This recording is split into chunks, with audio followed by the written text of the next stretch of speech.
qualification in his interest, research interest, and his work interest. So today, expert lecture will deliver by Dr. Sandeep Kumar ji. Sandeep ji, he is a, drug control officer of Government of Rajasthan, posted in Jhalawad. So he has a very vast experience concerning drug field, how drug is maybe a green for our body, and how it is very friendly about the environment and our body. So he will share his experience about the drug and its nature. So you all participants are requested, please listen and get benefit of his vast and excellent experience about drug and its green nature. Thank you, sir. Dr. Sandeep ji, please, you are most welcome, and in today's session, morning session, please do you your, very much. yes, sir. Thanks a lot, sir, for giving me the opportunity once again back. Presently, I am not a researcher or academician. I have, after completion my PhD, I moved on to drug control department, but I will try my level best. So how the green drugs or the green that is coming in the pharma industry, really thankful you revived me back. Sir, sir, I'm, sir, sir, I'm 1 minute I request you, sir. Sir, you are working in the government department and you have very excellent field experiences, and you have done your research degree. So you have very nice experiences. So yeah, sure. That's why this I'm saying platform, thank you very the much for national reviving level me platform back for sharing 10 your years ago. experiences. Okay, sir. Thank you. Please carry on, sir. Thanks a lot. Thank you very much.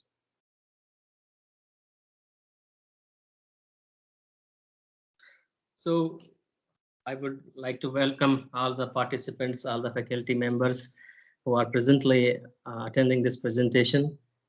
So the topic of this, my presentation is going to be role of green technology in drug industries. You know, it's the last day of the session, Sir, and share your PPT. Sir, share your PPT. PPT is not visible, sir.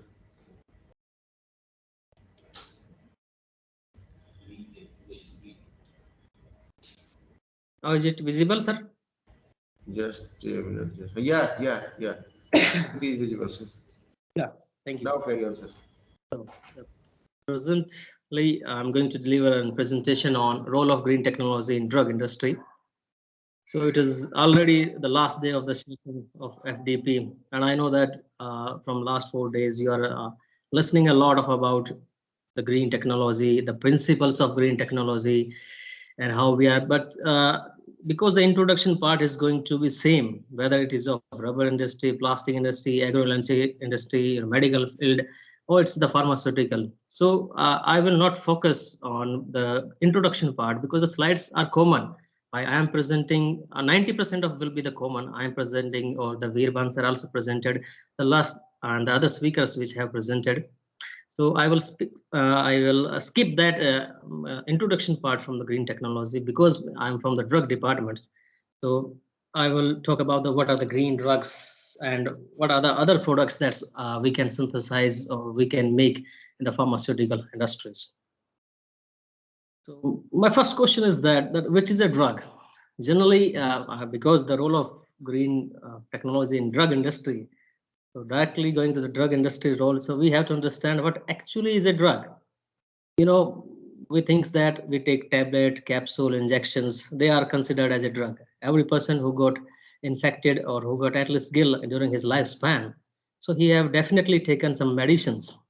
So that medicines, he will think that that is a drug. Yes, capsule is a drug, injection is a drug, you know, your syrup is a drug. But what about these one? Are they are classified as a drug? Your X-ray films, your BP operators, your syringes, your bandages, your blood, and your stunts and the prega news. So it's because I want to make much more familiar with the drug industry. So, so anyone anyone have any idea because they are drug or not? So directly moving on to what is are the green drugs. So I will let you know what is actually a drug. If I will say out of these 7 pictures, 6 are drugs. Just one is not a drug. 6 are drugs. they are classified as a drug, but the last one, preganeuse, is not a drug. So how? That makes much more clear. Okay, one more thing I want to tell you. Out of this, which one is a green drug? Green generally thinks that comes from biological origin, that comes from plants, that's come from leaves, that's come from roots, that makes something green. But the green at the same time also means that anything that is from animal origin or your botanical origin or from your some microbial, that's makes it part of a green. So out of this, how many of you are knowing that this blood is a green drug? Yes, blood is a green drug. I will move on to the pharma industry later on, but I will say that you have inside your body a tiny pharma industry that's produced a lot of green drugs. A lot of green drugs are already in your body. The blood is a green drug because we have to taken, then we have to transfuse to the needy ones. No chemicals, nothing else. And I'm request all of you to do not intoxicate your body with the toxins or other narcotic substances that makes your body not healthy. Today at present life, the science and technology has reached up to the moon, and the Mars mission also has been accomplished. But till yet, no scientist till yet can synthesize the blood. Everyone have to donate the blood. That's in green. That's the nature dominates. Yes, the nature dominates here. Blood, whenever you recently, the dengue season has came. So we have to give the platelets, single donor platelets. That is also a green drug. In the COVID, recently past COVID, the third wave is also expected. We have to treat the patient some extent up to convalescent plasma therapy. Yes, blood contains plasma, red blood cells, white blood cells, platelets, blood clotting factors. It's a jack. I will say it's all the most of the potent green drug that's we have in our body. Furthermore, it is a part of pharma industry. How many of you think that the blood banks are also comes in the part of a pharma industries? Because they have to take license to store the blood.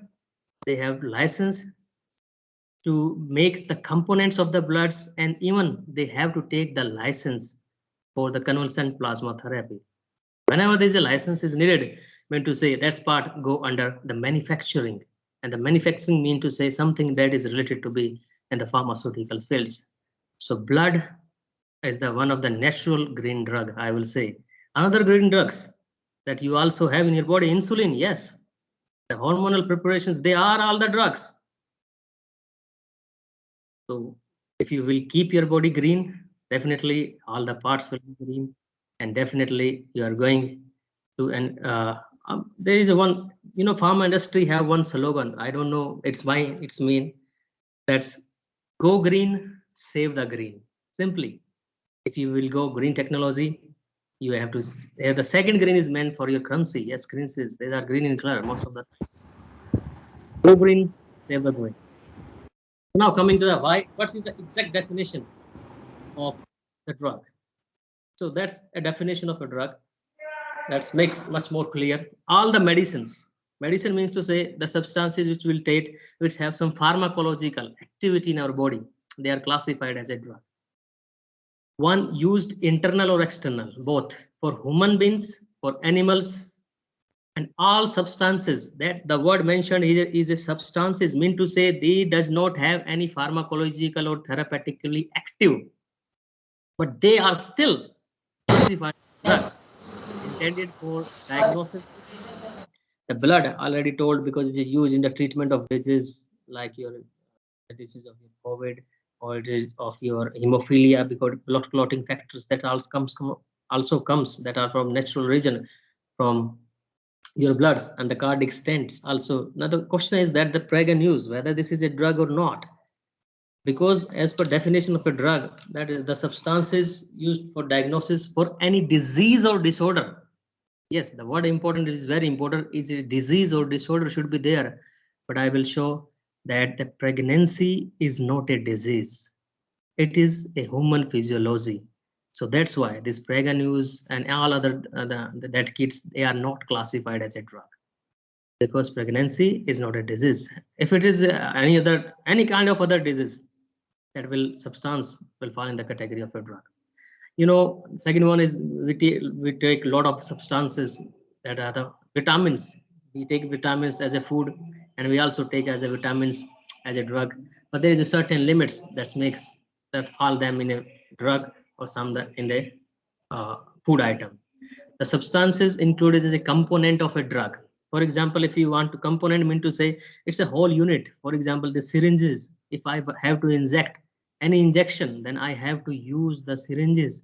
So whole of the system, drug plus these syringes makes entire unit to make it as a drug. So that's why the syringes are also the drugs. And next one is very important, the devices, the medical devices. Yes, a lot of medical devices has been launched. For example, your cardiac stents, your implants for your bones replacement therapy, a lot of the things, that's all classified as a drug. For a green part of drug, there are now some biodegradable implants has been introduced, because there is initially we use the silicone polymers that incorporated with a drug, and that will release the drug up to 6 to 7 months after its action is over. Then what we have to do, we have to do again surgical procedure to remove out that silicone polymer. So that's a dual surgery. But if you use the biodegradable polymers, the green polymers, that makes the avoid of that avoids the second surgery. So another is just I will focus on just 2 or 5 minutes. You have listened a lot of newspapers, because the drugs you will find what are the superior drugs, what are the adulterated drugs, and what are the misbranded drugs. During your lifespan, you have encountered these words commonly. So I will keep it very brief and keep it very short. If I will say spurious drugs, simply if I will say spurious drug, mean to say नकली दवा, जिसे हम कहते हैं ना कि बाजार में नकली दवा आ रही है, that is stands for your superior drug. Anything नकली दवा का मतलब इनफैक्ट इस अगर मैं और हिंदी में आप लोग फेमिलियर कराना चाहूँ, तो वो दवा जिसके अंदर जो एक्टिव सॉल्ट होता है वो जीरो हो, that is a superior drug. It does not contains the pharmacological active substance, और इसका कोई मैन्युफैक्चर नहीं हो, मीन टू से उसका मैन्युफैक्चरिंग एड्रेस ही गलत हो. मान लो मैं कोई एक ड्रग है, मैंने लिखा कि मैं कोटा में बना रहा हूँ, but it my manufacturing unit is not in Kota, it's in Ambala और it's in Haryana. That makes the superior words, superior drugs. Next one is simply adulterated drugs. If adulterated drugs mean to say mishrit drugs, इसमें क्या है, generally these the drugs contains your putrid or decomposed part of any substance which is inactive or that makes harm to the body, that's are classified as adulterated drugs. For example, अगर आप कोई syrup लेने जाओ, उसके अंदर आपको कोई मक्खी दिखाई दे जाती है, या फिर कोई ऐसा पार्ट्स जैसे हेयर बाल, whatever the thing is that's a putrid or decomposed, that makes the dead drug in adulterated drugs. And something that's during the reaction or during the reaction with the containers produces some harm from chemicals that's going to harm the body, that's also fall in the adulterated drugs. Next one is misbranded drug. I keep it very fast. Misbranded drug mean to say the brand mean to say there is a something labeling issue. This is the labeling issue that's हाँ will deal. Doctor साहब Yes. 2 घंटे का session है ना? Okay okay okay हाँ, sir, 2 घंटे का session है. 11:30 पे मेरी कलेक्ट्रेट में मीटिंग है sir, so I will try to keep it, I will try my level best. तो नहीं, इसमें 2 घंटे हमारा रिकॉर्डिंग जाता है नेशनल लेवल की प्लेटफॉर्म पे, तो अपन को 2 घंटे तक 10 से 12 बजे तक रहना ही पड़ेगा सर. 1 मिनट सर, मैं फिर मैं एक कॉल कर लेता हूँ सर. हाँ, इसको म्यूट कर दो, पहले माइक को म्यूट कर दो.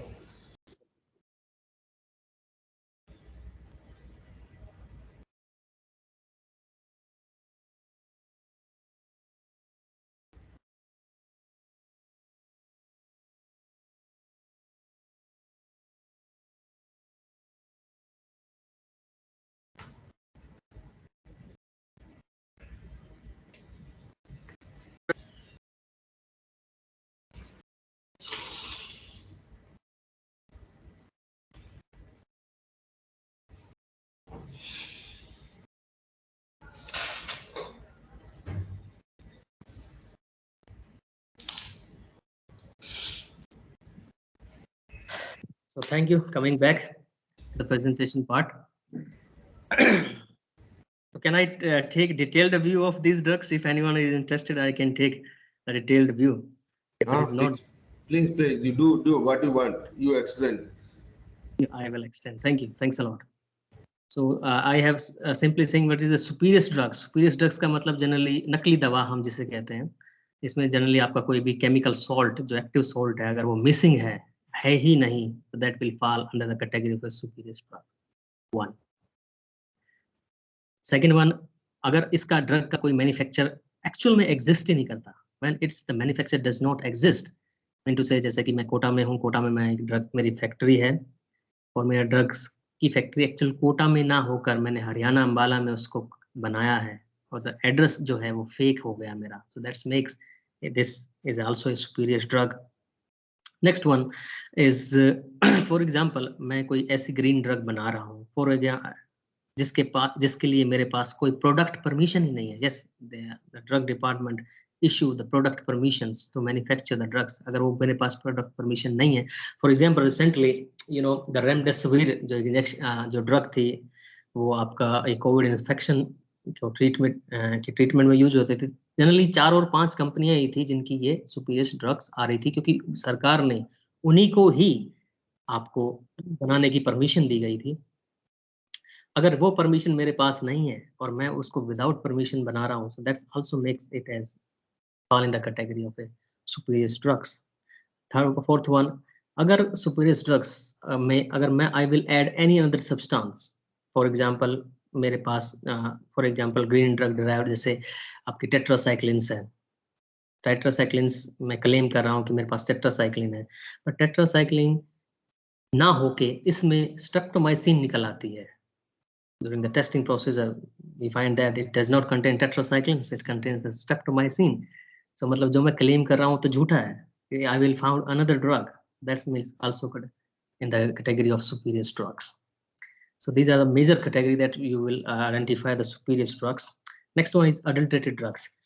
Adulterated drugs mean to say कोई भी drug जिसके अंदर आपका putrid, decomposed part या फिर filthy part जो कि incorporate हो जाता है during the or the drugs which are prepared under insanitary conditions, I will call as they will majorly fall in adulterated drugs.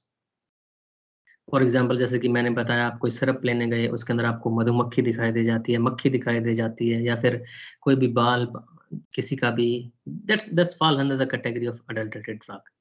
लेकिन अगर adulterated drugs में बात करें हम, इसके अंदर कोई ऐसा टॉक्सिक और हार्मफुल केमिकल मिलाया गया हो which will deteriorate to the health of the humans, that makes the another definition of adulterated drugs. Third one, अगर इसके अंदर कुछ कलर है जो लेबल पे कुछ और कह रहा है अंदर कुछ और है, so that's also makes the definition of adulterated drugs. But the last one is misbranded drug. The misbrand mean to say, although इसका नाम थोड़ा सा ऐसा लगता है कि ये बहुत बड़ा offensive हो, but misbranded is the least offensive drugs. Mean to say the manufacturer play with the labeling issues. मतलब जिसका लेबल में कोई issue हो, that will fall under the category of misbranded drug. For example, मैं कोई क्लोरोमफेनिकोल एक syrup लेने गया, उस पे लिखा क्लोरोमफेनिकोल इसके अंदर 100 मिलीग्राम है. अगर वो 100 मिलीग्राम ना होके it is consisting of 50 milligrams, that falls in the category of misbranded drug. और any other requirements, narcotics drugs होती हैं उनके अंदर अलग-अलग not to be sold on prescriptions ऐसा लिखा रहता है, schedule as drugs. अगर वो इस तरह से labeling उनके नहीं है तो that will make the drugs misbranded. So out of these three, what are the serious offenses? The most serious offenses are of spurious drugs. Spurious drugs and adulterated drugs, they are most offensive. So every pharmaceutical and industries at least do not try to make these drugs because they have a life imprisonment, up to the life imprisonment. जीवन भर की सजा अगर हो सकती है अगर इन drugs की मैन्युफैक्चरिंग होती है और पाया जाता है तो फर्म से.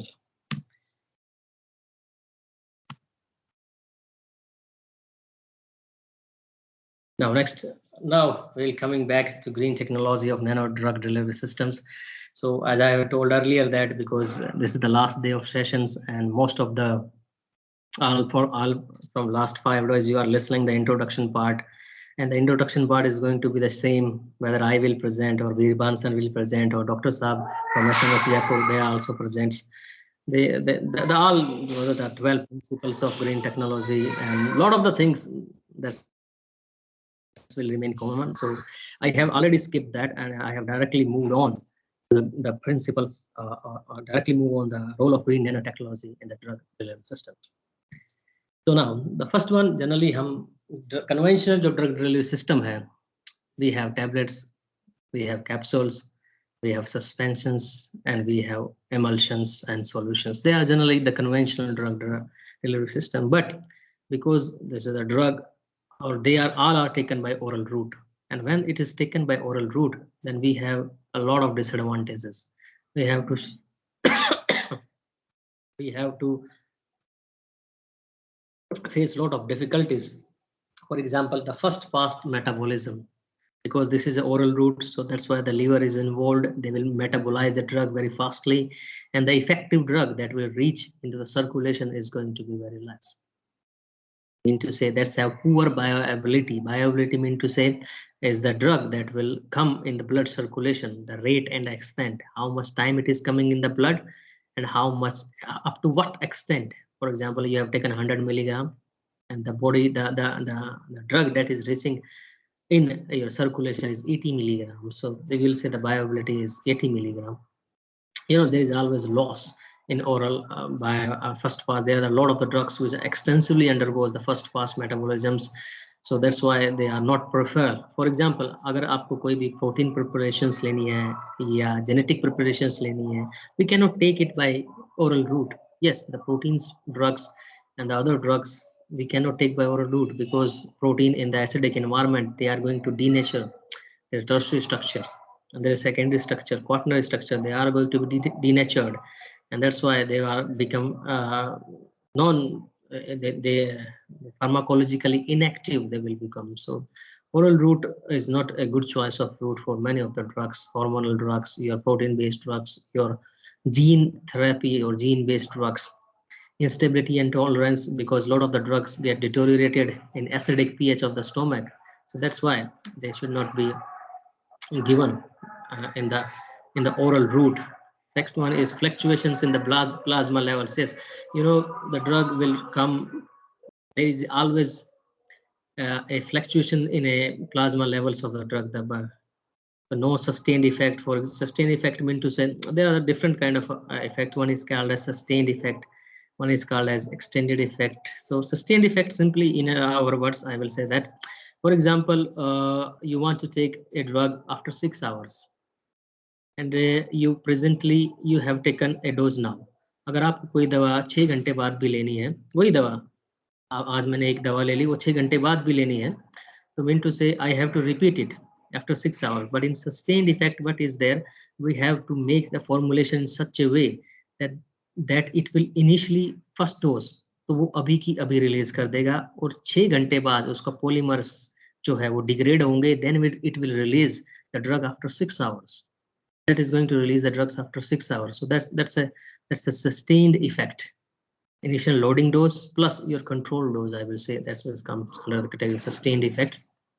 Limited effectiveness, lack of sensitivity. Yes, lack of sensitivity and effectiveness. For example, we want to target the drug for a cancer. If you will take the anti-cancer drugs, they have one of the major limitation is that they will also destroy, they will also affect on the human body, which are also rapidly growing. Generally, we know that cancer cells are rapidly growing cells. When we will take these anti-cancer drugs, so they are going to be effect on our healthy, rapidly growing cells. For example, your the mucosa, the gastric mucosa की जो cells है वो ज़्यादा represent fastly reproduce करती हैं. आपने देखा most of the time जो कैंसर के पेशेंट हैं वो most of the time bald होते हैं, गंजे होते हैं, क्योंकि जो हेयर फॉलिकल्स है वो भी बहुत फास्टली ग्रो करते हैं और anti cancer drugs that is also going to inhibit that one. So that's why the baldness and the results from them. And so because the loss of the drugs in occur in the involvement of liver biotransformation. So that's why oral drug is always high as compared to any other of the system. So next we come to the era of, I will say, the green technology. So in 1950, I will say that only first generation of delivery system, that's with your transdermal patches and oral sustained release formulations. Second area, this is आपसे corona की three waves हैं. I will say also it's in the we are in a third wave of the green nanotechnology systems that we are using for targeted delivery systems. In the second area, we focused on green nanotechnology in pharmaceuticals. Now this area we have improved our technology, green nanotechnology techniques up to such extent that we makes the system very targeted. हमें जहाँ drug चाहिए सिर्फ वहीं जाती है, बाकी और किसी भी body part को disturb नहीं करती है. Cancer cell किसी एक जगह cancer है तो सिर्फ वहीं जाके accumulate होगी. It will not go in any other of the system. So we have to make targeted and site-specific delivery systems, because that is not possible by your capsules, not possible by your suspension emulsions. They are conventional ones. They will distribute throughout the body. But if you want to really target and minimize the toxicity, so that will be, you have to go for these generation systems. So what are the advantages of this nanoparticles based drug delivery system? Improved bioavailability, yes, because we are either encapsulating or forming a complex with polymer or lipids, so that they are going to be enhance the bioavailability and going to protect your system with your acidic environments and the other parameters. We are going to make the formulation the controlled and sustained drug release. High drug loading capacity, yes, we can load a good amount of drugs, whether it is of polymeric nanoparticles or whether it is of your liposomal loading or any other kind of prolonged circulation times. Yes, the circulation time is also going to be enhanced by one technique that is called as pagylation. We have to incorporate the PEG chains to that. Enhanced intracellular penetration and targeted delivery system to the specific. Yes, I have told earlier, this is the third generation, the green nanotechnology, focusing on targeted drug delivery system. The target mean to say, for example, if you will take the example of cancer cell, whenever there is any person who is suffering from cancer, there are the certain receptors that will overexpress, for example, folate receptors that are going to be overexpressed. So what we are doing in targeted drug system, we will make our nanoparticles and we will attach a folic acid ligand to that. And that ligand is now much more specific. It's going to be very specific, and it is going to be because overexpression is only in the cancer cells. So cancer cells will take all of the nanoparticles. That's why we have minimized the toxicity and enhanced bioavailability or enhanced penetration into the system.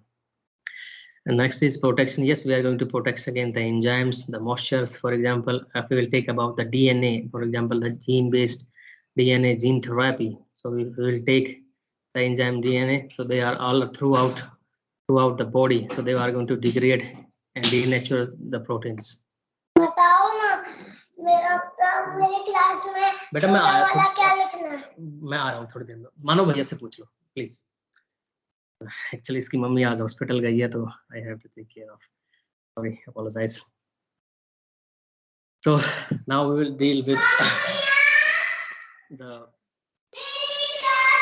nanocarriers. First one is liposomes. The liposomes, these are the spherical, I will say. These are the phospholipids, because we are making something in our system that is biodegradable, biocompatible, so that we can approach to green technology. And the phospholipids, as the name indicates, phospholipids, so our all cells have cell membranes that are made up of phospholipids. So that makes the liposomes is a biocompatible. So they can easily, and that's why they are going to minimize the toxicity. So a lot of the drugs in the pharma drugs, they either face the problems of solubility, they are face the problems of permeability. If the drug is soluble in ecosystem, because the cells outside there is ecosystem, it is soluble, but it have to penetrate, then it have to need some lipophilicity also. That's why otherwise it will be not absorbed, it will not be taken up by the cells. So if a drug is highly lipophilic, So it will not dissolve in the aqueous medium. It will not dissolve in the extracellular matrix of the outside of the cell. So it will not taken up by the cell. So there must be an hydrophilic and lipophilic balance of the drugs that we are going to be used. But if you use these kind of nanoparticles, for example, it's a head unit is hydrophilic. So the hydrophilic drugs are going to be incorporated in the core. That's the core aqueous solution. It will taken up and go in the core. By the hydrophobic drugs that will be incorporated in the tails of this particle. So we have we can deliver whether this is of hydrophobic drugs or your hydrophilic drugs, both in that system.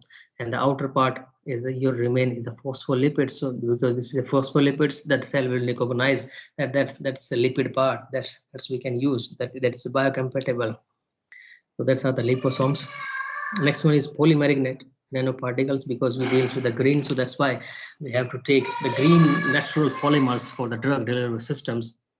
In case we have the natural polymers like albumin, we can take collagen, gelatin, polysaccharides, cellulose, dextrose, insulin, hyaluronic acid, and the starch. They are all the natural polymers. They are biodegradable, biocompatible, all polymers. So this is the classification. That's we have also some. We have the scientists also synthesized some synthetic polymers also, that includes the polyesters, polyphosphagins, polyanhydrides, and polylactic acid, polylactic acid, and polyglycolic acid. Now they are the most widely used in the pharma industry for making the nanoparticles that are biodegradable. And in case of natural, we have to use the chitosan, menin, dextran, cellulose, zymosan. They all are natural polymers. So we have to go or research more of the natural polymer rather than the synthetic one. So I was just taking one example. Although a lot of examples, we can incorporate the drugs, we can incorporate the proteins, we can incorporate the genes in these either in polymers or in nanoparticles. So I'm just taking the one example, the simple basic example of, for example, if you want to target the cancer by siRNA therapy, the gene delivery therapy, then what is the problems that is going to be associated? For example, in DNA, if you will take the DNA, because it is first one, it is negatively charged, it is hydrophilic molecule, it will not cross your cell membrane, so that will be not taken up by the cancer cells. Third one, it is very large molecule, it's a very molecular weight is very large, so it does not undergo passive diffusion throughout the cell. Strong negative charge, because it is of phosphate groups that makes the DNA and is negatively charged. So outside of the cell is negative, it is also negative. So how will be the uptake will take? Very difficult, very difficult. This next one is susceptibility to the nucleus attack. The DNAs are present everywhere in this biological system. They will definitely degrade the DNA into its fragments. If we will directly inject the DNA, it is not going to be work. Our system is going to be fail. What is the approach? That we have to use some green polymers or green nanoparticles, green liposomes that will make the system compatible and efficiently grow in the industry. So for example, simply we have an anionic DNA. Anionic means to say because of phosphate groups, the DNA is of negatively charged. So that's why we have to use cationic polymers. Cationic polymers, we can use cationic natural polymers, including your first one is your chitosan. You can use chitosan, cationic chitosan polymer, cationic cellulose polymer, cationic dextrans, positively charged is offered by the amine groups. So because this is DNA is negative charge, this is liposome or polymer that is of cationic charge. So there is an electrostatic interaction will take on. Whenever the electrostatic interaction will take on, this will form a complex. Now it is forming a complex, mean to say the DNA has been entrapped into it, or it is formed and complex, so it will not undergo any kind of DNA's reaction, because free DNA is not available for DNA. DNA's enzyme will only attack the free DNA, but in this state it has been complexed. So when it is complexed, it is not going to be the carrier for the substrate for DNA enzyme.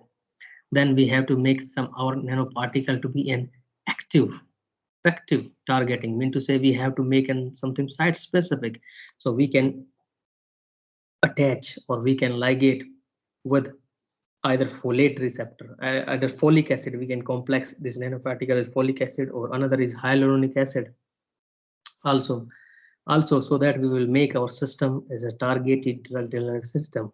That's why when we will do in this is experiments in the cell lines, for example, HeLa cell lines, FEK cell lines, they are overexpressed the folate receptors and your hyaluronic acid receptors.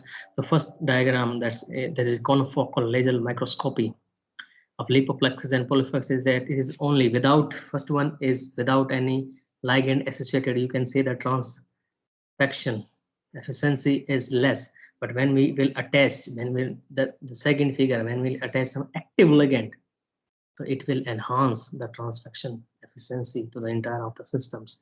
So that's why we are making some green polymers and in such a way that we can achieve the targeted system. We can achieve the targeted system, and that will be beneficial for all of us. That is the one part that we'll mostly use. The second part is definitely biocatalysis. Yes, in the pharmaceutical industries, another part is biocatalysis.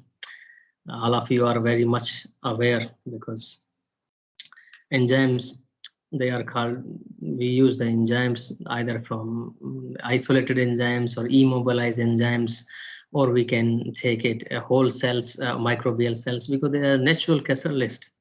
They are going to be involved in many reactions. So that's why this enzyme mediated catalysis is also called as green catalyst, or they are also called as chiral catalyst. And an important property that will have the chemoselectivity, radioselectivity, and stereospecific and stereoselective. Chemoselectivity simply means that it will determine which group is going to be act RIGO in where group, at what position the group is going to be introduced, the stereospecificity, selectivity, which isomers is going to be formed. So enzymes will perform all of these reactions because enzymes do one-step reaction.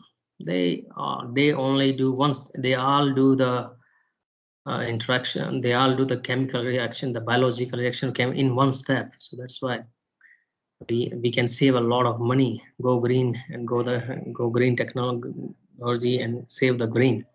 So that's it, the slogan that we presently have. The enzymes, they have either we can isolate, they still retains the viability and perform the several catalytical reactions outside the body and outside the microorganisms. So many times we will immobilize the enzyme and make them into most of chemical transformations. So we have the engineered enzymes. Initially I will say the biocatalysis is also in a third phase, or we have the third wave of biocatalysis. First wave of biocatalysis, we only convert reactant into products. And then the second wave is very important when we are going to know about the enantiomerism. Even the enantiomerism starts from a molecule, that a drug molecule that is called as thalidomide. Yes, thalidomide is a drug that are used for your morning sickness of the pregnant moments. And they will find that their S isomer is responsible for teratogenicity. The limbs of the baby that they birth were found very short. Then they will realize that yes, this is due to isomerism, enantiomer, because S isomer is responsible for the toxic effect, while the R isomer is for the therapeutic. So there are a lot of the drugs in which one isomer is active, another isomer is inactive. One isomer is active while the other isomer is responsible for its side effects. And then sometimes both of the isomers are active. We can introduce the racemic mixtures for them. But third wave is beyond the expectations. Now we are doing the enzyme engineering. Second wave is restricted to the chirality of the systems to maintain the chirality. Now in the third wave, what we are doing, we are engineering the enzyme in such a way so that they become heat stable, because the enzymes are the proteins, so they cannot face so much of heat. They get denatured. So the enzymes cannot work in organic solvents.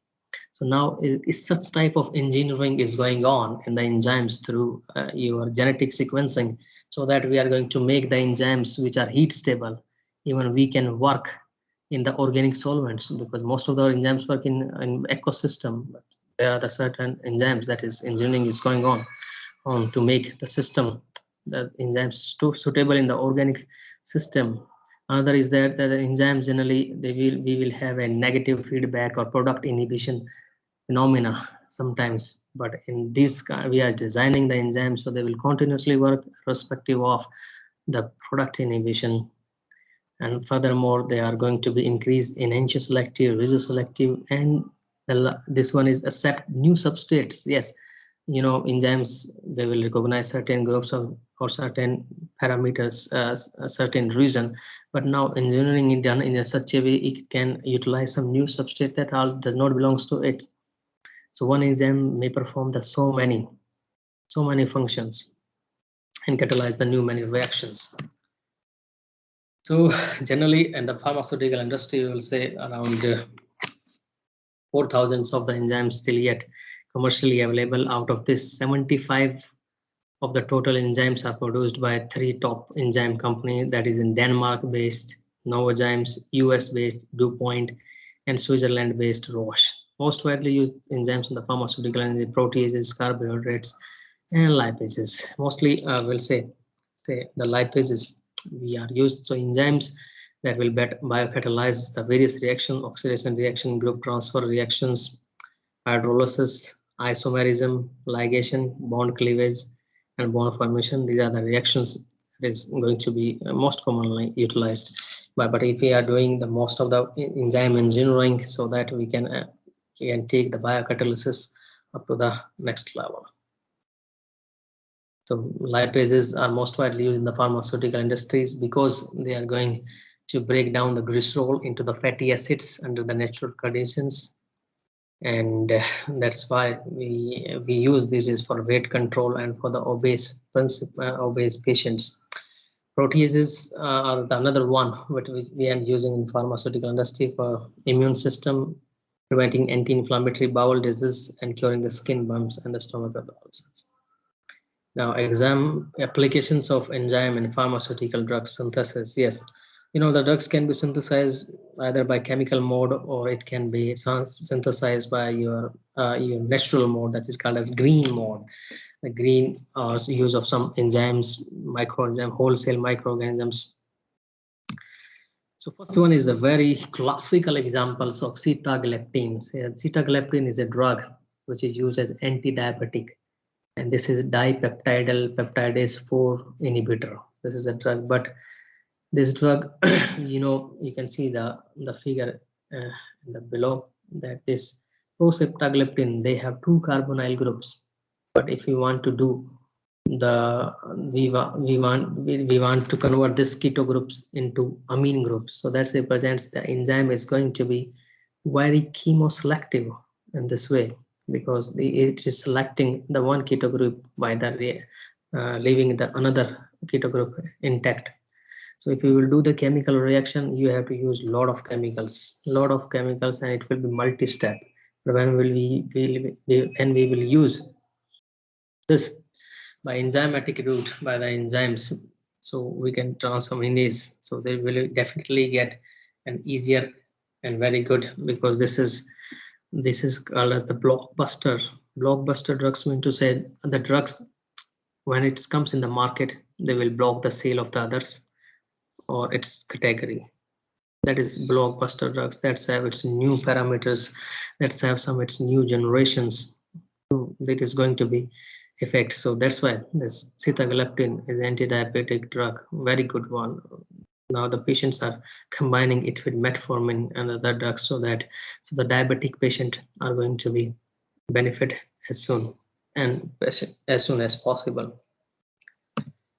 Next one is most of the antibiotics that we will do the synthesis by biocatalysis by the enzymes penicillin acylase. A lot of the penicillins are derived from this biocatalysis pathway in such a way. Let's make it the easier way without, because we use a lot of chemicals that are going to harm the the labor work, the scientist or the lot of the things. But if we go green with this biotransformation, so a lot of the antibiotics, and the last slide also represents what are the antibiotics that can be nowadays are only produced by the green pathway, by the fermentation pathways, by using the microorganisms and the things. Next one is pregabalin. Yes, this pregabalin is an anti-epileptic drug. It is used to treat the seizures, the epilepsy, and the neuropathic pain. The form, as I have noted, the pharmacological activity is only restricted to S enantiomer, because most of the drug in the biological systems, the receptors and the enzymes, they are proteins, and proteins have certain sequence. They have certain reason, that certain groups or certain positions that are going to be identified for final conversion into the product. So we can definitely do the biocatalysis transformation with this, and this is the drug which has been recently the scientist awarded for the Nobel Prize for this biocatalytic conversion. So biocatalytic conversion initially तो लोगों को थोड़ा सा ऐसा ही लगता था, but बहुत कम लोग ऐसा करते थे कि yes we have to go in green chemistry, थोड़े से results का थोड़ा सा, but now the scenario has been changed. जो कम लोग हैं वो बहुत अच्छा कर रहे हैं, तो जिन्होंने भी काम किया now they are reaching up to only around 6 to 7, I will say, Nobel Prize has been given to only biocatalysis in the field of this green chemistry. 6 to 7 Nobel Prize is really a very good figure.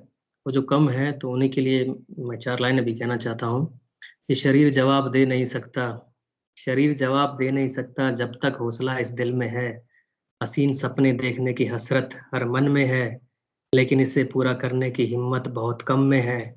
यूं तो आकाश में सितारे बहुत है, पर दिन में चमकने वालों की गिनती बहुत कम में है। So that's why ये जो green technology जो कम में थे, that's why they have become strong, they have become the Nobel laureates and making the system and motivating the other persons also to just do the green chemistry, so that we are going to be much more, we can make our body green and environment green. If the environment is green, definitely we itself will become the green one. Next one is enzymatic synthesis of L-tetraleucine.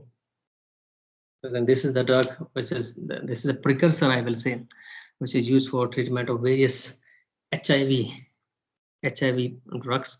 Attentanavir, bokibenazir, HIV, your tenofovir, the potent protease inhibitors. In this way, another is the issue of the chirality, because the keto group is going to be reduced with the amine group with specific chiral center. This is easily accomplished by the green method, that is biocatalysis, by the using the species that is Exobacterium siberium leucine dehydrogenase. So this is going to be reduced, this one, because if you will do the chemical reduction, then it can reduce also carboxyl group also, it can also do reduction of keto group also, but the enzymes are highly specific. They are going to reduce a specific group. Another chemoselectivity is there.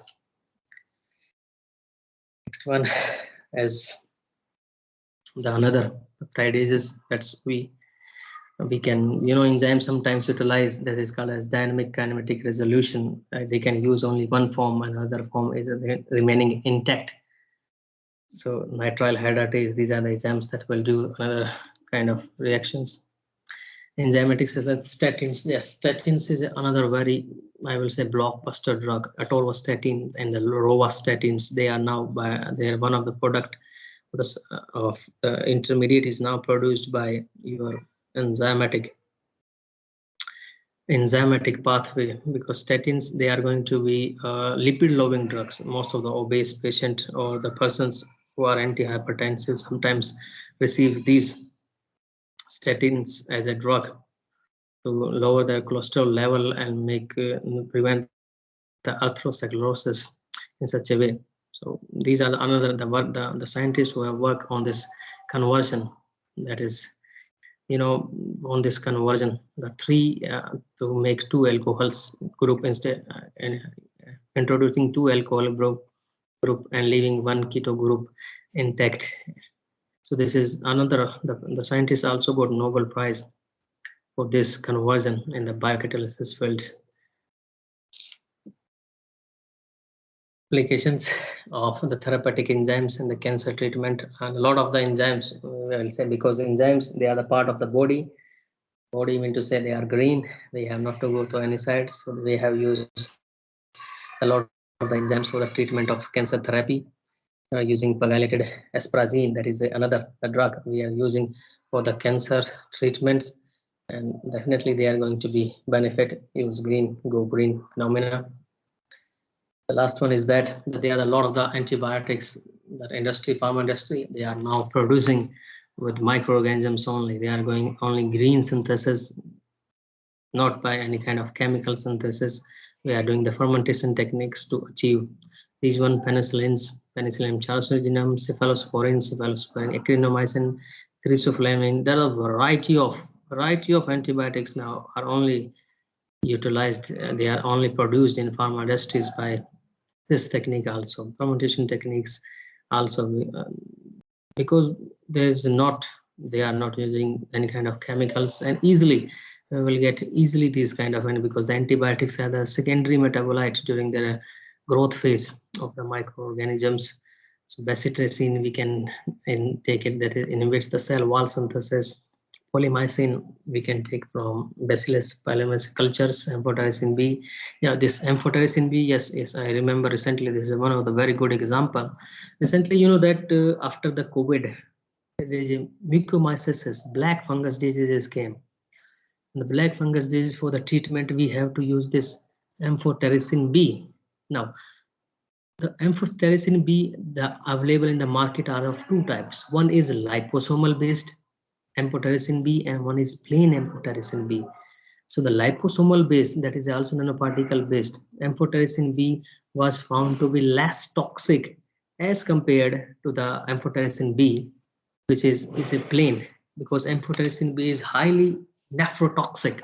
It is highly toxic to the kidneys, so it is going to be attract the kidneys. Even recently, I am investigating this case. There is one hospital in Kota that they have injected this amphotericin B. A lot of the patient got infected. Their reports falling BP, their gastric turbulence. Within 20 minutes of transfusion of this injection, amphotericin B injection, everyone got surprised, because although it is in COVID season, and then it's the black fungus came, एक से छोटा नहीं दूसरे से पीछा पड़ रहा है, इस टाइप की feeling, lot of the patients reported that what is going on with us. Then we have investigated this case. We gone at that hospital and try to analyze what exactly happened. So we will find that the liposomal amphotericin B is, they are using the plain one. The plain one is going to be very nephrotoxic and other side effects. But if they have used amphotericin B, that is of because it's an emergency में क्या है कि सबकी shortage थी, जो मिला amphotericin B, yes, it is used to treatment, yes, they have to give, and it also depends upon the patient to patient susceptibility. So a lot of the things that will happen, then we will take the samples to analyze ki whether this is a formulation defect or a defect of the medication. क्या ना medication लगाने में ही गलती हुई है इनसे, या फिर it's an formulation defect.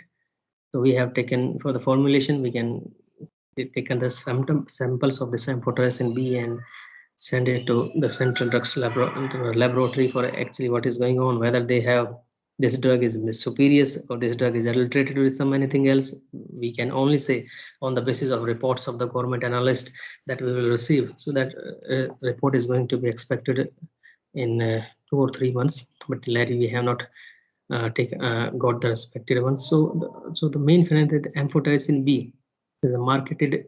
We have liposomal preparation.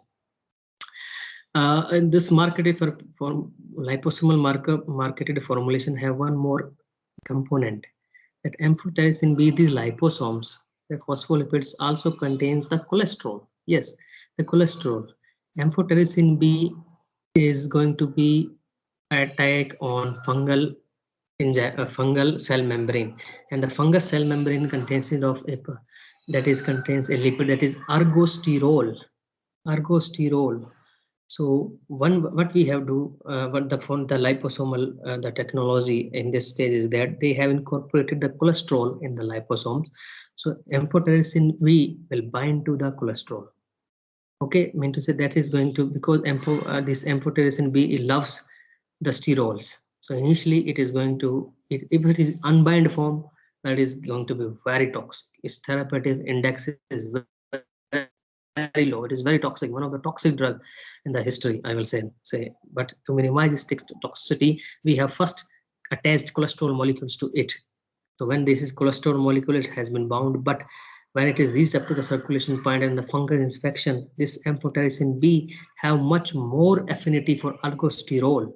So that's why it will going to leave the cholesterol and going to bind the ergosterol, and that's why we are going to minimize the toxicity and other parameters of amphotericin B using the nanoparticles liposome based drug delivery systems or others.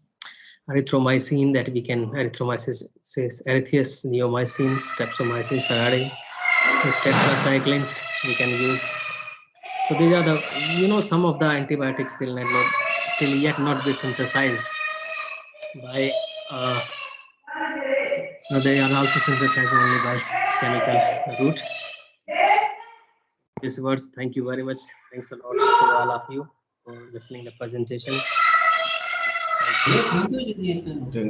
Working with this is the utilizing those ones. So we have to use some solvents that are going to be the green. So the solvents are mostly used throughout the chemistry, whether it is in synthetic chemistry. In the synthetic chemistry, we will use for reaction mediums on laboratory and industrial scale. We have to use extensively used in workup and purification, usually more than for a reaction medium. In the analytical chemistry, yes, we have to take the sample extraction. We have to use in the spectroscopic techniques, spectroscopic, most of the NMR spectroscopy that use the solvents, CDCl3, deteriorated DMSO. So we are used in that solvent system. And in the chromatographic techniques, we also use the HPLC techniques, that is high performance liquid chromatography techniques. We have to use the mobile phase. We have to vary the mobile phase depending upon the increasing the polarity of the system in reverse phase, high performance chromatography. And what is the elution pattern that is going to be on analytical chemistry is that in the reverse phase, the first one is the most polar drug that will come out, and then it makes the elution pattern much more clear. And the solvents, we are using recrystallization to purify the compounds and prepare the crystals for suitable analysis. The solvents that's but most of the solvents that we will use is in the industry that's are going to be toxic. But it's a time of green chemistry, so that's why we have to use solvents that are going to be friendly with the nature and definitely to the workers who are doing the reactions. So we have to use water, we have to use methanol, nitromethane, acetone, ethanol, DMF, DMSO, HPMA, acetonitrile, pyridine, ammonia. These are the green solvents that we can use. Next is the techniques that we used with this green technology is the green that is called as supercritical fluids, SCF. So what is a supercritical fluid? The supercritical fluid is any substance at a temperature and a pressure above its critical point where it distinguishes liquid and the gas phase do not exist, but below the pressure required to compress into a solid. Supercritical fluids are much superior to gases in their ability to dissolve the materials like liquids and the solids.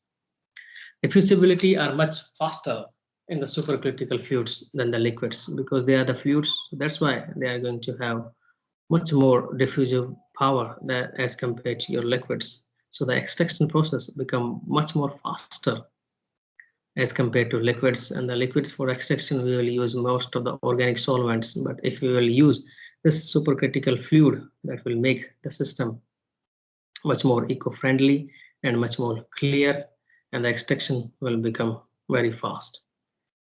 In addition to that, this your supercritical fluids lack the surface tension, and next day they have negligible viscosities compared to the liquids. The solvents can penetrate more into matrix and accessible to the liquids. Supercritical fluid extraction nowadays are also used for the decaffeination of the green coffee beans and the extraction of the hops from the beer productions. Supercritical fluids, carbon dioxide can be used instead of your I will say most of the dry cleaning process. They are used the perchlorine ethylene, which is a toxic one. But if we use this supercritical carbon dioxide, that will be much more eco-friendly and beneficial for the system and environmental friendly.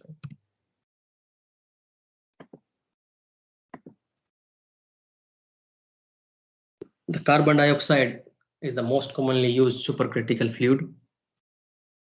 Since its critical temperature is just 31 degrees Celsius, and its critical pressure is only 7.38 megapixel, it offers the following advantages. It is chemically inert. It is non-toxic, non-flammable. Most of the organic solvent will deal with this issue, the flammability. Flammability is the major issue. If the substances are flammable, then you have to take a lot of pollution control parameters. You have to take the permissions with many of the governments. So on this carbon dioxide, because this is non-flammable, it is not going to affect the environment system. So it is a non-polar and dissolve oil and fats. Another good example for this one is that carbon dioxide is non-polar and is going to dissolve both, whether this is of your lipid system, fat system, whatever it is of. So since carbon dioxide is released as a gas at a normal temperature and the process, solvent removal is easy, allowing more accurate component concentration to be determined. Highly purity of carbon dioxide is used to obtain at low pressure, low price, so low running cost can be realized on this. So now with the era of extraction technology, that's we can use the carbon dioxide is the main of your extraction solvents for the systems. Another we can use another solvent that can be used is your ethyl lactate. Yes, this is another renewable solvents, good organic solvents that is less going to be harm to the environment and the industries. So this is derived from processing corn and the variety of lactate ester possible, renewable source, non-petrochemical, bioattractive solvents properties. It is biodegradable. Yes, one thing that is going to be biodegradable, meant to say it's going to be acceptable in any cost. Easy to recycle, it can be easily recycled, non-corrosive, is not going to come any kind of caustic effects. What the body is non-carcinogenic. Well, most of the chemicals and the organics, most of the solvents that may lead to carcinogen, that is carcinogen mean to say that are the cancer causing. So whenever there is a cancer, there is a repeated or uncontrolled growth of the cells, and that uncontrolled growth of the cells is, the cancer is widely spread throughout the world, and the most of the research is going on the cancers. And the cancer, if you find, I will say, 100 articles then on the disease, then you will find the most common that they have focused, you will find that the cancer, around 60% of the cases you will find it as a cancer. And then you will find it as a diabetes. Yes, most of the diabetes, most of the researchers, scientists are now focusing on one the major aspect that the insulin, yes, insulin that they want to deliver, because insulin delivery is not possible. It is not possible by oral route. You have to deliver by some another route. They are trying to make the other formulations. They are trying to incorporate the insulin in the nanoparticles, so that oral delivery itself by using organic polymer itself is a major and big task. So, but the research is going on so that soon we can get like oral vaccines. Soon we will have the oral insulin, because the world is demanding for this. A lot of research is you will find either on insulin molecule, or you will find on cancer molecules, because so if we are using the biodegradable and good solvents, so at least we can prevent the cancer to the workers or the scientists who are dealing with this kind of the solvents which are carcinogenic and leading to hazardous, or I will say harmful effects to the body. Cancer targeting itself is not so possible. It's not so easy, because there are the certain parameters that you have to take care in your mind, because the cancer cells they undergo metastasis. They undergo metastasis because these are of loosely packed. It does not have the molecules that are called as keratin cell adhesion molecules. So that's why they will grow uncontrolled, and because they does not have cell to cell adhesion, like our body we have cell to cell adhesion proteins, so the cells will become intact. But the cancerous cell, they are not intact. They undergo metastasis because these are of loosely packed. So that's why they will degrade and they will detach loosely mass. So that's why they will detach from the rest of the mass, and they can go in your brain, they can go in your lungs, they can go in your any other spleen, that can go in lymph nodes. So that's that second stage of metastasis is really very dangerous, because another property of cancer is that it can reoccur. Yes, it can reoccur. That the reoccurrence is your metastasis, I will say. So try to use the solvents that will not cause as the cancer, the carcinogenic solvents that you should have to avoid it. That's the major principle that we have in the green chemistry, and making the solvents. Water, try to use most of the reaction in water, but there are a lot of the substances which are not stable in water. The reactants are not stable in water. So most of the preparations, some of the preparation also comes in a lipid-based vehicle.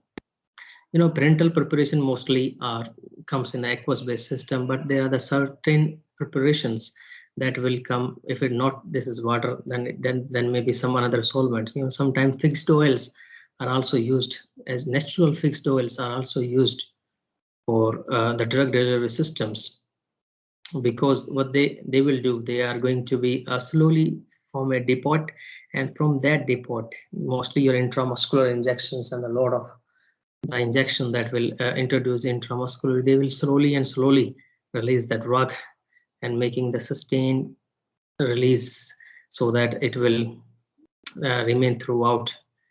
It's the time period that is going to be increased if we are dissolving the drugs in your lipid based systems or the vehicles.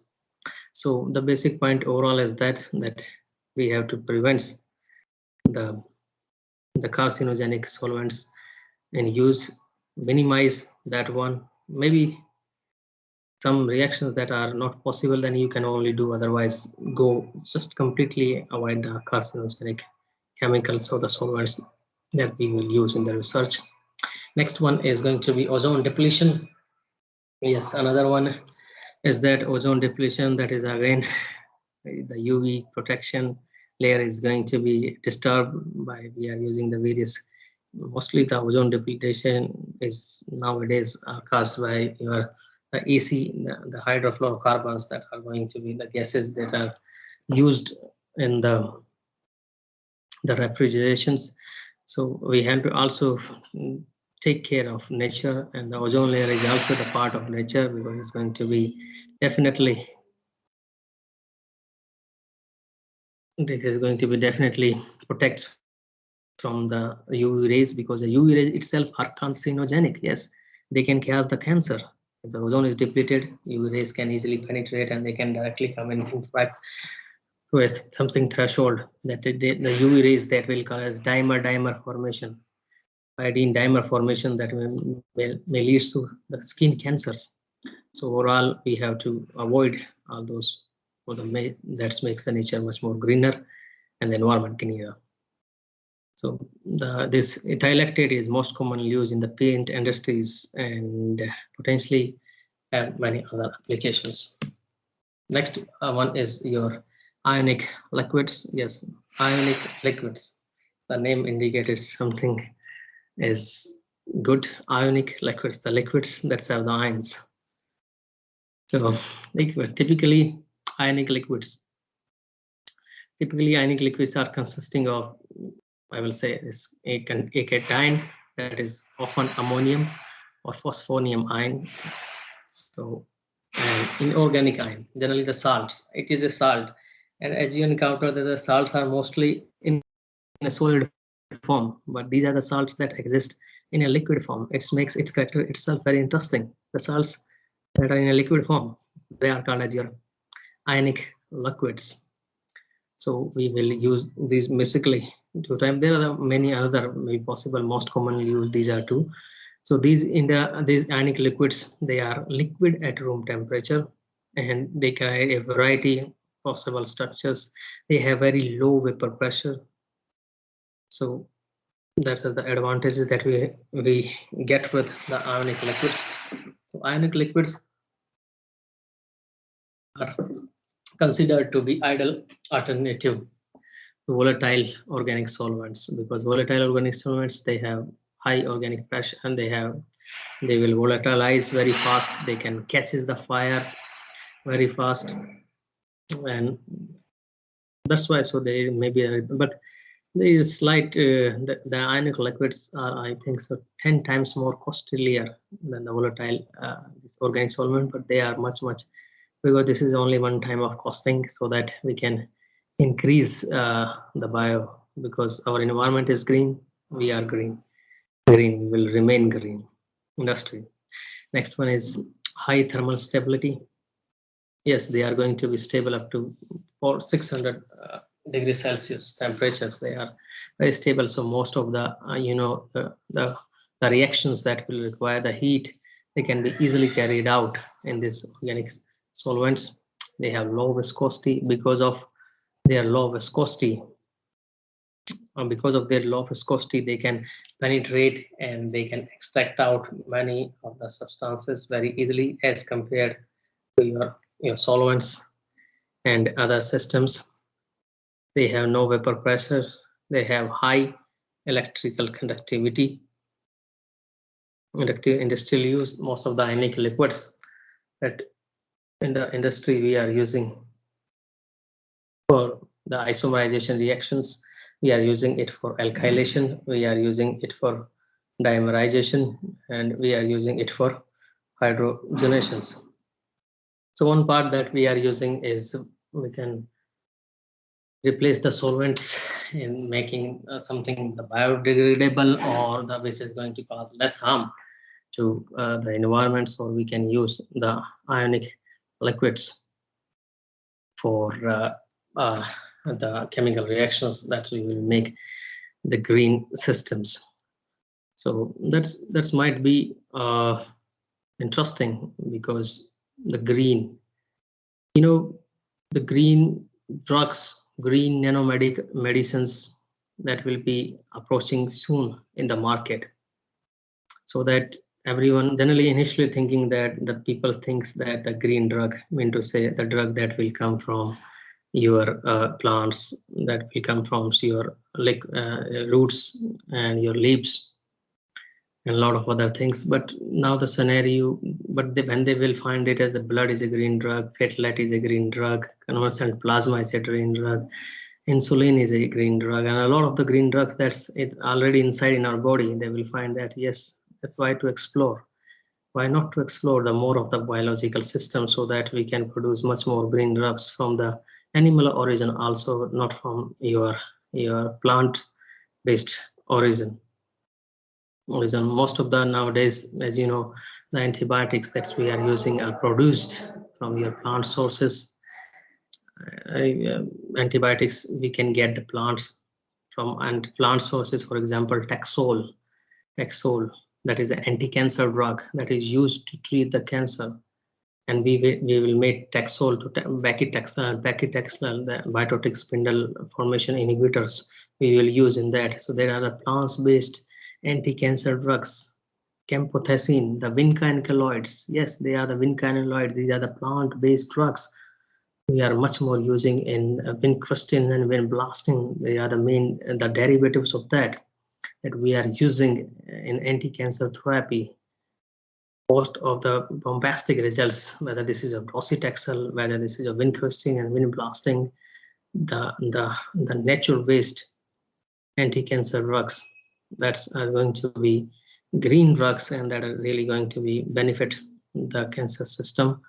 And definitely in upcoming 4 to 5 years we will have some more protein based drugs, some more gene based drugs that are the green drugs will be introduced to treat the cancer and the other drugs, cancers and the other diseases, making the environmental much more healthier.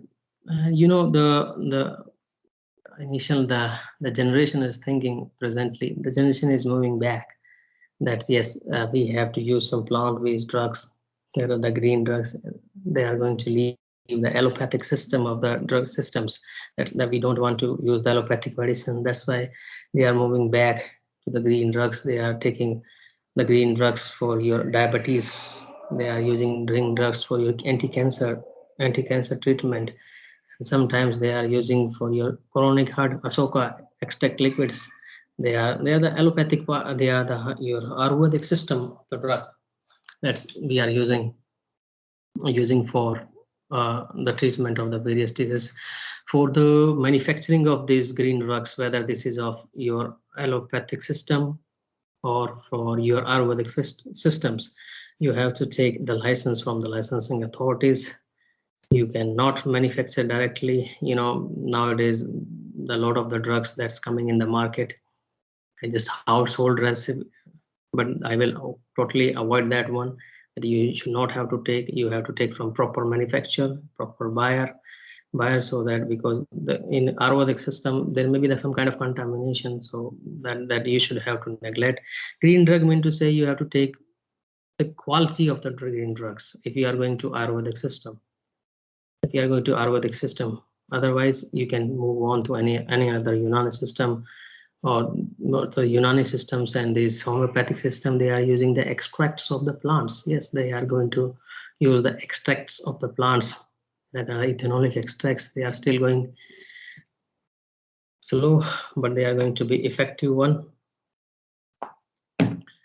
But they are going to be effective one.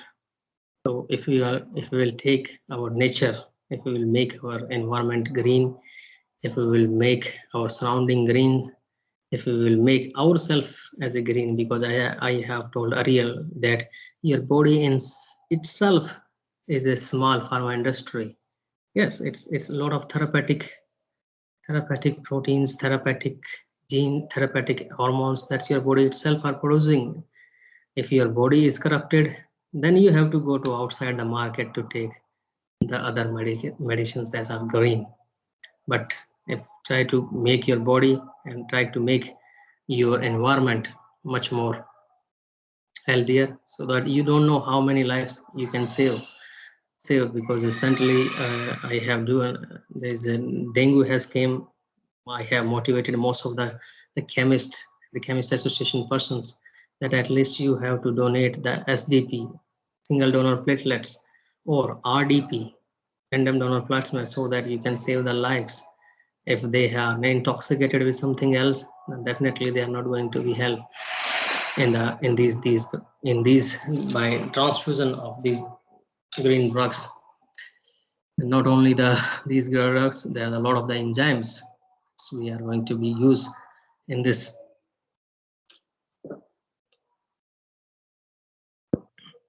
And this biocatalysis, the biocatalysis is now enormous changes. Most of the research scientists, they have engaged their life in biocatalysis and giving the novel and a very good transformation products for the synthesis of the reaction intermediates and the products, because they are going to maintain your enantiomerism, they are going to maintain the chemoselectivity, they are going to maintain the resoselectivity, and overall the stereospecificity. So the green have a lot of opportunity. We have to, there are a lot of the medical devices, they are also coming as a biodegradable. Once the biodegradables comes, that everyone will become happy. Yes, that is not going to be harm. That is not going to be harm the body. So the lot of the research are now is focusing of your biodegradable polymers, because if we use some, for example, I have discussed the one of the carrier, that's the DNA, the gene delivery or SIR directed delivery. That's your the cationic charge. That DNA have negative charge, and we have to operate the cationic polymers. If your cationic polymers, if we are using a synthetic one, that is going to be most toxic, highly toxic. So either we have to minimize their positively charged, so that they are not going to be affect the other cells, minimizing the toxicity level. And that's why we have incorporated hyaluronic acid, the negatively charged particle, to that one. And coating of this will minimize this. The hyaluronic acid that I have used previously is have the dual effect. First one, it is as a molecule, as a ligand for active targeting, and secondly, it is definitely, it is again negatively charged. It is going to compensate the extra positive charge that will exist on the nanoparticles, and making much less, I will say toxic, or minimizing the toxicity up to minimum, level. Other carriers that we can solid lipid nanoparticles that we can also use in the drug delivery systems. Some dendrimers. Yes, the dendrimers are also used.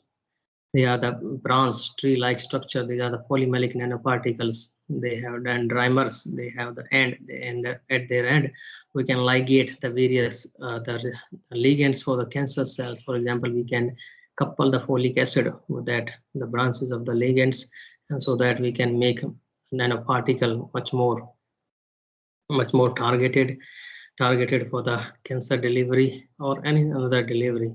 Because presently the era has been come for new drug delivery systems, and nanotechnology, green nanotechnology is growing throughout this world. Everyone, most of the pharmaceutical sciences, they are going to leave the conventional methods. They are going to deliver the new drugs by these novel drug delivery system. These are novel because something they are going to make. They are going to bring some tremendous changes in the delivery of the system, and I'm sure that soon the insulin, which is taken by your injectable route, that will curve that will come by oral route, because a lot of the scientists are working on. Even my one friend has worked on this oral insulin delivery system. Although 70% he got success by using this biodegradable polymeric systems, but still there was some issue, because when you are coupling the organic molecule, I mean to say, you are altering some kind of the parameters. The insulin may not behave such as it is free, because immobilization, or you can say the coupling or complexing of certain groups, may lead to some decrease. But soon insulin can behave much more active if you are going to entrapment phenomena, or you are going to do any another that way makes the conformation, because the proteins and the proteins, the base drugs, they are major issue. How you are going to retain the conformation of that, because the conformation is lost. It means that your molecule is lost. It will not behave like insulin or any other protein that is not going to be effective with anymore. So the era of this gene delivery, the era of this protein delivery is very tough. I will say tough, but once if one molecule is come, you have got the chance by your research that by biodegradable polymers, or you have making a molecule that will come, it will make the life. It will not make your life, it will also make the life of the others. Because I don't know how many of you know that if a one molecule take new drug, I will say, the new formulation that will come in a market after at an age of 10 to 12 years, 10 से 12 साल लगते हैं एक molecule को market आने में. पहले 20 लगते थे, लेकिन आजकल एडवांस टेक्नोलॉजी हो गए हैं, starting from your preclinical trial, then coming to the clinical trial, then coming to the approval. So it will take around 10 to 12 years for a drug that will come in the market. And you are surprised to hear that there is a one truckload paper are go to the licensing authority to finally recognize that, finally approve that the product is going to be in your market. One truckload, इतने सारे papers, research papers, जो उन्होंने research clinical trials related papers, the preclinical trial related papers that will go, and then after that you will get an approval after only by clinical trials. The drug discovery and is not so easy because most of the drugs, they are working good in your preclinical phase, but most of the drug get failed in your phase 1 or phase 2 trials. So 95%, for example, you have synthesized 100 carriers, 100 biomedical carriers or another drugs carriers, the 95% of that will failed in your clinical trial. Most of these and the nanoparticle based drug delivery systems are in the phase of clinical trials. They are in the phase of, some have crossed phase 3, some are in the phase 2. So clinical trial is the major basic, I will say, the major criteria that every drug, that is whether it is going to be manufactured by green pathway or it is going to be manufactured by any another pathway, that's you have to overcome. Once you cover the clinical trial part, then definitely you are going to win the award. You are not going to win the award, your farm industry is going to win the award. For next, they will file the patent and they are going to enjoy the patent for up to 20 years. So that's a drug discovery part. So I hope that most of the researchers are also listening this. If you want to really target your mission, if you want to target your life, then let's definitely go for the drug delivery systems that have much more opportunity, and the entire world will be of you. For this word, thank you very much once again. Thanks a lot to all of you. Thank you. Over to Virpal sir.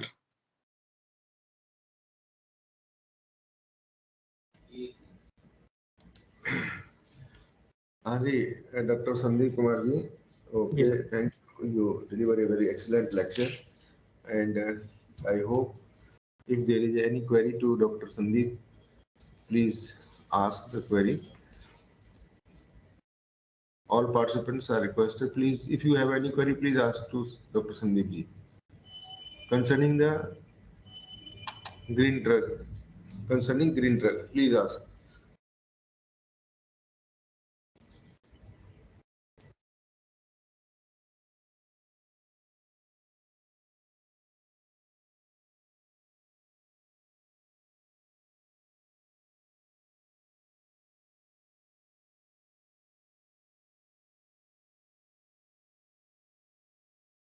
I hope all participants are satisfied whatever you deliver in your lecture, and so from behalf of the all participant and organizing team, I would like to say thank you, Dr. Sandeep ji. Again, I wish you that all participants keenly listen the lecture, expert lecture, in the second session. That will start on 12:15 noon session. So you will again